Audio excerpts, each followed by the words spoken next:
This is my press secretary, Emily. This is my daughter, Emily.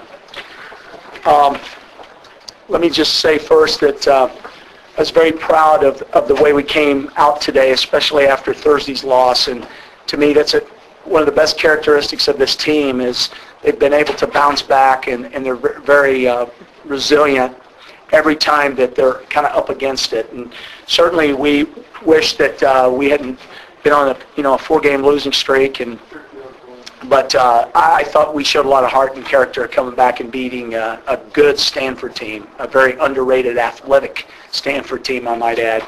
But I was pleased with the guys and just their heart today as they closed out the regular season. Questions? What went through your head when that hit that shot? I thought it was just so appropriate and kind of a storybook ending for him. The crowd wanted him, and the fact we could get him in the game, and boy, no conscience, man. He just caught it and let it fly. And I was really happy for him. He loves this university, and I've never been around a guy like Baga that, just totally 100% accepts his role, and he's just glad to be an Arizona Wildcat. With 23 seconds you put him in, you're up by 10. With the way they're shooting threes, or is it a pause at all? Do you want to do that kind of thing? No, because, it's not like David's not a good basketball player. He's, I wouldn't even mind if they fouled David. He can step up there and make free throws.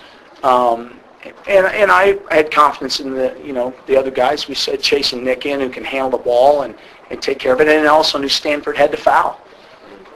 We also had a couple timeouts left, so if things got kind of crazy, we could take care of it that way too.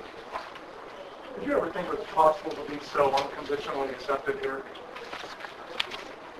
Greg, I don't know if I ever really thought about that, but I can answer it this way.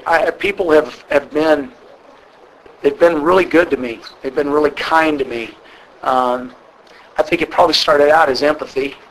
They kind of felt sorry for me, and I was just this poor guy, got thrown in this bad situation, and I never looked at it that way. And the one thing I really wanted to do, and I think maybe I told you guys from the get-go, I really just wanted to create an environment for our players that they wanted to play in, and create an environment that the fans got excited about.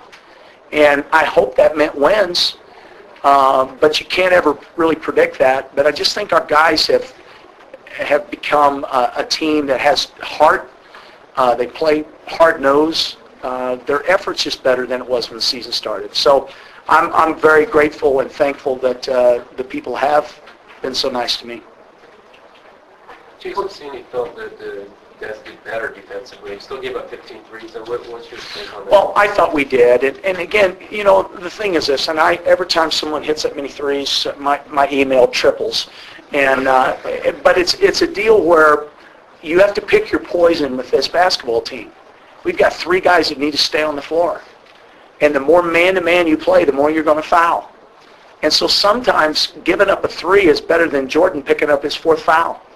And even with that, it doesn't always work that way. But the thing we've been able to do this season is keep our big 3 on the floor the majority of the time. That's why their minutes are near the top of the Pac-10. So from that standpoint, to me, it's a good trade. Within the zone defense, are there things you can do, however, to make it more difficult? So Chase talking about checking up on shooters and things like that you went over in practice. Sure. And your scouting report's different. And I thought even tonight, I thought they hit some shots with a hand in their face. I thought definitely against Cal, who thought Randall would make one from 35 feet? You got a hand in his face. So sometimes that happens. But I think for the most part, the zone has been really, really good to us this year, and it's given us a chance. Coach, you've got ASU. I heard someone say it first game. Is that appropriate considering you spent a lot of time with that program and this program has? Is that appropriate? Well, with them beating us twice, I don't know how appropriate that is, but we're looking forward to whoever we were going to play, and it just happens to be ASU, and we've played well twice against them. We haven't gotten the job done, so that certainly is a goal. Certainly will be in our mind, but they're an awful good basketball team and got one of the great players not only in the conference but in the country, so we'll have our work cut out for us, and we'll have to have a good week of preparation for them. Coach, you talked about your big three. Their game tonight, especially offensively, could you just describe how they... Well, I mean, if we could shoot 70% and score 101, I'd predict national championship right now. But that's very unusual in basketball to be able to do that. But I thought tonight what we did, I thought we took great shots, number one. I didn't think we hit anything that was lucky. I thought we really tried to attack the basket, whether it was a post feed to Jordan or off penetration with Nick. But I just thought we were in attack mode, which opened up the perimeter. And Kyle Fogg had a couple threes. He was wide open. Chase had great looks, and a lot of it is the way Stanford plays. They're going to play pressure defense, and when you beat that pressure, they help. They collapse, and that opens up shots for you guys on the perimeter. So, but for those three guys to play that way, when they're playing that way, we're pretty good.